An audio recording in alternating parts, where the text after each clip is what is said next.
The Jaqueline House was dedicated on Mother's Day in 1995, the first Mother's Day after my sister passed away. After she had died, there had been a group active here in Vicksburg called the Vicksburg African American Historical Preservation Foundation. What they were seeking to do was to collect some artifacts of local history, because there was no African American museum. There were no resources beyond what was available as almost a sideshow, if you will, to the white history of Vicksburg. One member of that group was particularly energetic and determined. He's our curator. His name is Tillman Whitley. He, like me, was born here, grew up here, had his family, lived in St. Louis. When he came home and saw how sparse were the accessible resources to history, he said, no, we've got to have an African American museum here. People have to know that it's full of resources, and this will spur them to go back into attics, find things that they haven't looked at for years, and perhaps they will give them to us, or perhaps they will let us replicate them. And so I said, well, Tillman wants to do this, let's have at it. And that's the way the Jaqueline House began.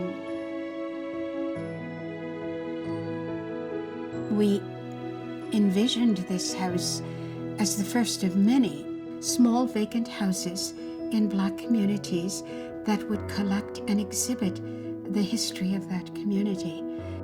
Sadly but gloriously, we're still the only African American museum in Vicksburg.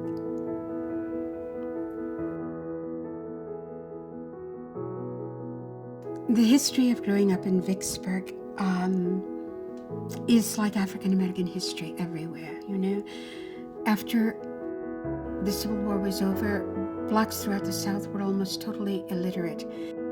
By 1930, so roughly 35 years, Blacks were 85% literate. That's a stupendous achievement in the life of a people. That was 60 years. I'm 74. So in fewer years than I've been alive, there was this total turnaround in terms of literacy. So we had doctors, we had performers, we had educators. It was just really, really, really vibrant. There is such a vast history that's accessible in this small house.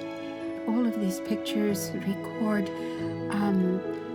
a very vibrant and varied experience, though life was segregated. And, anybody my age will remember that and will remember what that entailed.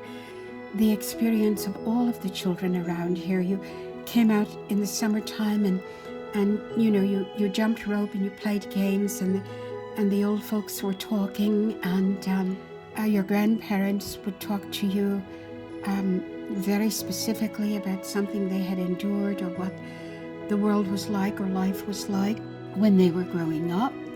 You heard that. It became part of a mosaic that you held in your mind. It was part of life.